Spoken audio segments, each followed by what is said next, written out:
All right. Good morning, good evening, good afternoon, depending on when you watch it. If you're watching this live, it is a good morning.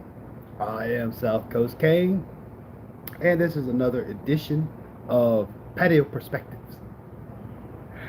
Uh, Hopefully, everybody's been doing well. I know it's been a little while since we've had a patio perspective, and it's been almost as long since we've gotten together. It has been a bye week, so just kind of sit back, relaxing, uh, kind of kind of helping the CEO out after LSU blew it against Ole Miss last week. So, but anyway, again, in case you've been out the country, living in a cave, off the grid, uh, yeah, I got your Red Bull cap, buddy. I got your Red Bull cap. What's up, dude? How you doing this morning, man? Oh, yeah, it's Miami versus Florida State. And there, as usual, as expected, there's a lot of hype, a lot of talk, a lot of enthusiasm. You know, a lot of people are excited. If you listen to the national news, the CCC channels, the big boys, everybody's hyping up Miami. And of course, a lot of the fine folks that do the YouTube stuff like I do, they're real hyped on Miami. So yeah, my take is first off, just like the Florida game, this is Miami and Florida State. And when it comes to this game, you can basically throw the records out. You see what I'm saying? Just because Miami comes in at 4-0 and Florida State comes in at 3-1, throw it out the window. But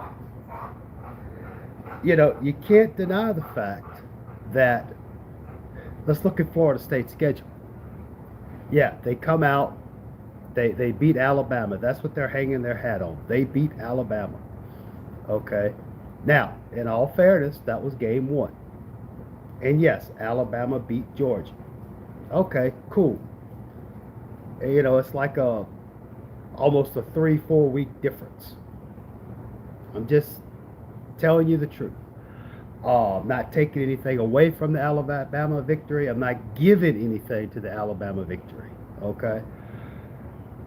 And then they played Kent and East Texas A&M. I've never heard of East Texas A&M. I'm sure it's a fine facility, but the A&M, East Texas A&M. So, and then of course we all saw what they did against Virginia. Now, did they take Virginia for granted? I don't know. I don't really care. Okay. They did. I mean, they did give up those 40. I'm looking at my notes. So, they did give up 46 points to Virginia. Nothing against Virginia. Nothing against Virginia, but giving up 46 points to Virginia in double overtime. That's interesting, you say. And of course, we all know how Miami's played. And honestly, I mean, I don't want to get too in depth into what, the numbers and the stats and comparisons right now. I'm going to probably save that for our pregame show, which will be Saturday. I think I'm gonna go ahead and do another 6 o'clock Eastern pregame show. I kind of like having that extra hour and a half before kickoff. That way, get in, plenty of time to speak your mind, plenty of time to give your thoughts and opinions, and then plenty of time to get ready for the game. And if a lot of the talking heads out there, question I forgot to ask and do not want to interrupt the show, why did the Mets miss the playoffs? I was told something crazy.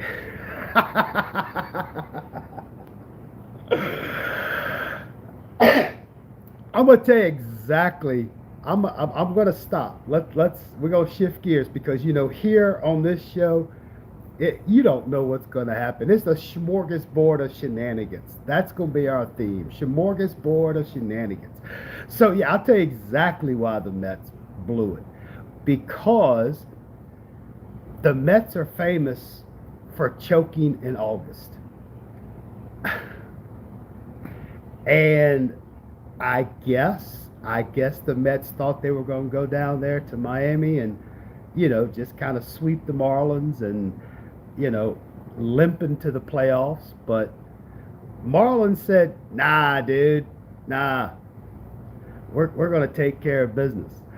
And, it, I know at the beginning of the season, I was given a lot of trash talking and kind of poking at Cuban with the Marlins. I was doing it. Yeah, the Mets were doing good, but as the season progressed, things happened just like I thought. I mean, they had all these overpriced players, but the pitching staff was horrible. Uh, but yeah, you know, hey, the good thing is the Mets did better than the Braves. That's all I'm worried about. But anyway, yeah, they blew it. They choked it away. They crapped the bed. You know, uh, just another disappointing season as a Mets fan. So, but I will say the Marlins, in all honesty, I mean they only finished in third place. I think they were only like a 2 or 3 games behind the Mets. So, never know.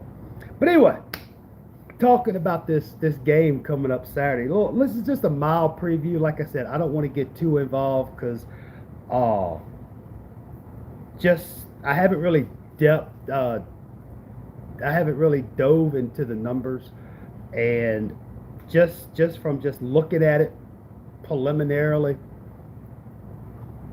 I just don't see anything statistically that can validate or justify all this hype for Florida State. Okay.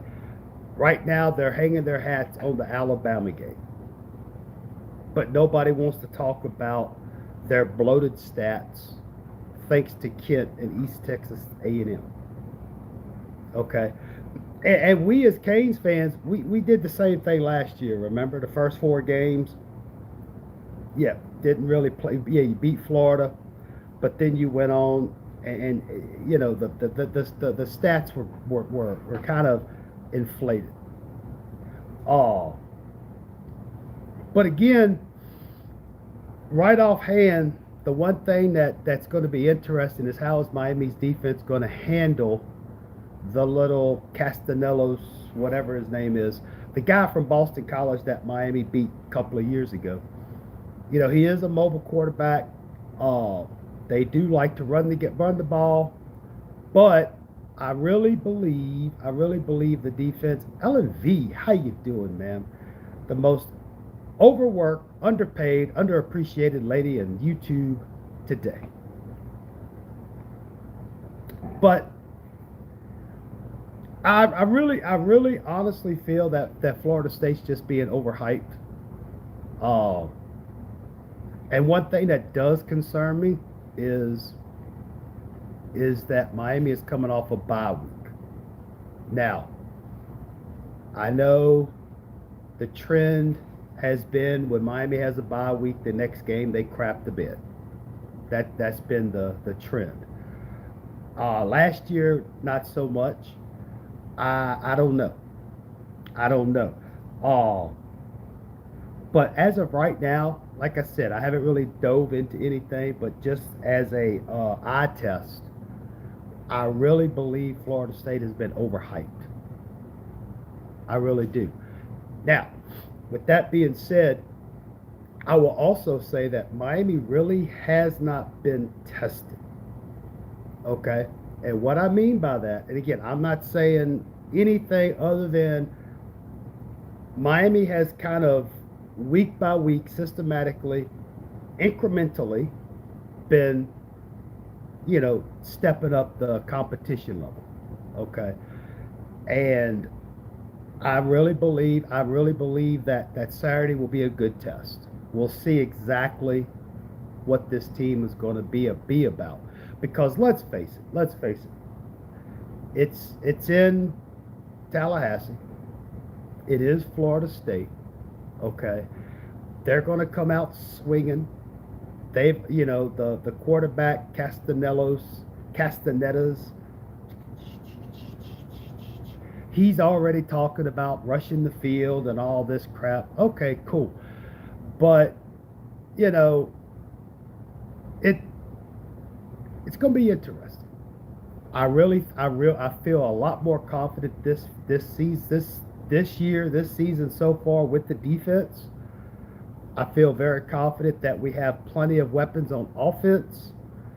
If it comes down to Mario wanting to play 1975 Big Eight football, I really believe that I think that Miami can do it.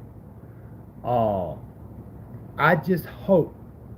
One thing I will say, I hope that in the passing game for Coach Dawson, Mr. Shannon Dawson, Israel, what's up, Israel? Oh, I really would like to see them get back to what they did for the first 3 games of the season, where you did the little underneath passes, I think they're called, just do a little 5, 7, 10 yard out. Uh, One thing I did notice about the Florida game is a lot of the pass routes were, 15 plus yards. And, if you kind of just brought the tight end, that's right, tight end, Miami does have a tight end. QB, how you doing, sir? If Florida State tries to do what Florida did and do that too deep, uh you're right, Israel. If Florida State tries to do that too deep, yeah, I think we got a couple. Uh then if they expose that 5 yard, 7 yard zone past the line of scrimmage, stop hitting the table, puppy. Uh Exploit it, because like I said, the first three, stop hitting the table.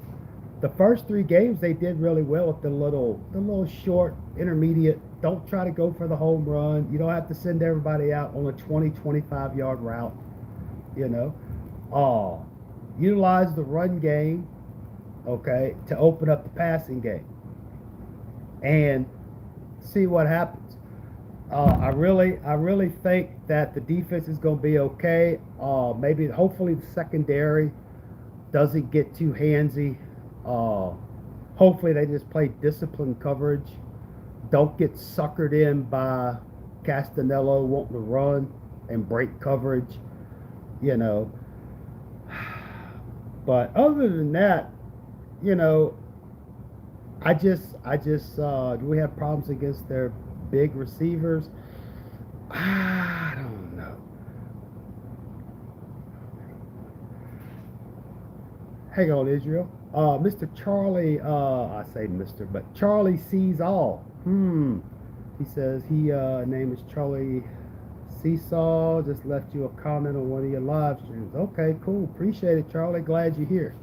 I'll get to that as soon as I'm through. But anyway, uh, that's a good question, Israel. Um, my first thought is, well, big receivers tend to have a better advantage, but Castanello still has to get the ball there. And if the front seven, if the defensive line can continue to create havoc and mayhem, if they can just take Castanello out of his game, um, we'll see. I guess in a nutshell, I really don't know, but we're going to find out. That's why I was saying earlier, this will be a good test for this Miami team, the defense and the offense, because whether you like it or not, it is a little bit better competition. I'm not saying it's the greatest.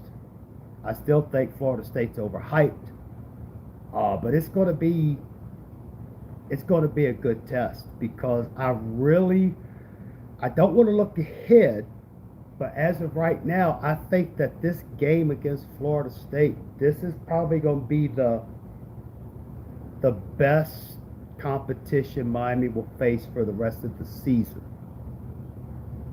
until if they stay fortunate and get to the ACC championship game. And even then, I as of right now, in week 6 of the season, from what I've seen so far, and I don't sit there and just have 25 TVs and watch everything, but as of right now, I still don't see anybody in the ACC stopping Miami as of right now. Uh, as of right now, I believe Florida State's about the only team that could be a road bump, a speed bump, a hurdle. But I just don't think it's going to happen. You know, uh, yeah, I'm sure Florida State's going to get their 10, 16, 17 points. Okay, but one thing I will say, exactly, Israel. Georgia Tech, uh, I don't, I don't want to get too far ahead of that because I kind of have PTSD when we talk about Georgia Tech QB. That's all I'm saying. But I just hope, I just hope that when it comes to the Miami offense, that if they find something that's working, if they find that the offense can exploit something in the Florida State defense, stay with it. Okay, don't sit there and do what you've been doing where second, third quarter you decide, okay, we're just going to kind of let off the gas and save the tires. And I'm not saying don't try to just run up the score, but just stay with what's working. you know if the passing game's working and the running game around the outside or inside, whatever is working, stay with it. Don't just all of a sudden decide, well, we're just going to run the ball like we're the 1976 Oklahoma Sooners. Okay, and just stay with what works. Don't play to win. Don't play not to lose. Uh, and yeah, Israel, I will say this. Stop it. You're hitting the table. Stop. Worse than children out here. Yeah, I really believe, I think that the offensive line for Miami will give some good protection. But I'm sure Florida State's going to be Florida State. It's that's what's so good about this Miami Florida State rivalry. There, blowouts are a rarity, regardless. Uh, so yeah, that's really all I got. Like I said, well, I'll have my pregame show about 6 o'clock Eastern on Saturday. It's going to be a crazy weekend for me because uh, to interject the F1 into my show, they're in Singapore. It's a night race in Singapore, which means, you know, early, early, early race times and qualifying times and practice times for me. But it is what it is. My favorite Miami FSU game from the past. Oh, dude.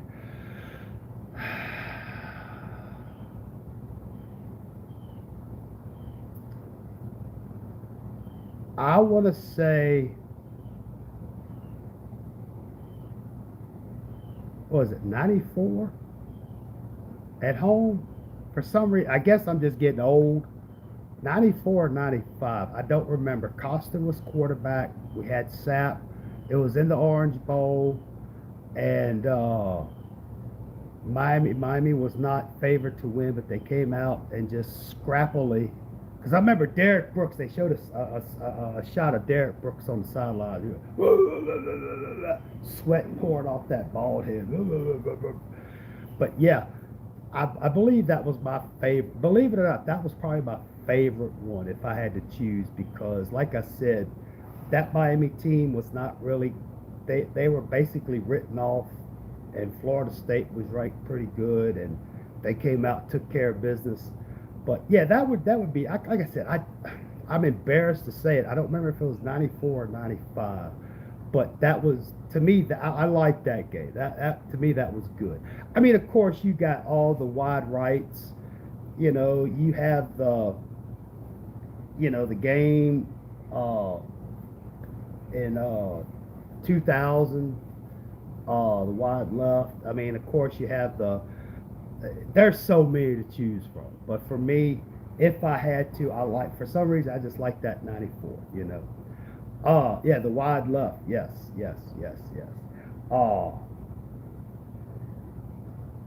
so, there's so many to choose from, you know, but we'll see. We'll see. We're going to see what happens. We're going to see what happens. So, yeah, right now, I don't have a score prediction. I know the point spread is down to 4.5, and I think 4.5 is a little generous. In other words, it's a little. I think it should be more. I think this Miami team should be at least a 9 or 10 point favorite, but that's just me. I'm not a bettor. I'm not a gambler, you know. But I really, as of right now, I think Miami has if Miami comes out and plays Miami, I think they'll do fine. I think they'll do just fine. I don't really foresee a blowout, just based on the trends of this series. Uh, but it would be nice to see Miami get a big lead going into the fourth quarter and everybody's going back home. You know what I mean? But anyway, that's really all I got. Like I said, I just wanted to get on here. It's been a few days. And Israel, if you're still here, I'm eagerly awaiting the next from the bottom of the map. But anyway, thank y'all for stopping by. Thank you for spending your Thursday morning here. And if you're rewatching this or if you're catching this later, thank you for stopping by. Thank you for making it this far. But anyway, yeah, that's really all I got. And this is my last thing. And this is completely different, but there's a reason why I don't do the conventional cliche YouTube creator. Be sure to like, subscribe, and hit the bell. The reason why I don't do it is because everybody knows the drill. Everybody knows the drill. And I'm not sitting here trying to ridicule or insult those who do say it. It is what it is. Y'all know what the drill is. If you wanna know when I come on, do your thing, But anyway, until then, until Saturday, 6 o'clock Eastern for the pregame show. Peace, love, and soul. Go Canes. And thank y'all so much for stopping by. And hey, y'all have a wonderful, blessed Thursday and Friday. And y'all stay safe. We'll see y'all later. Bye.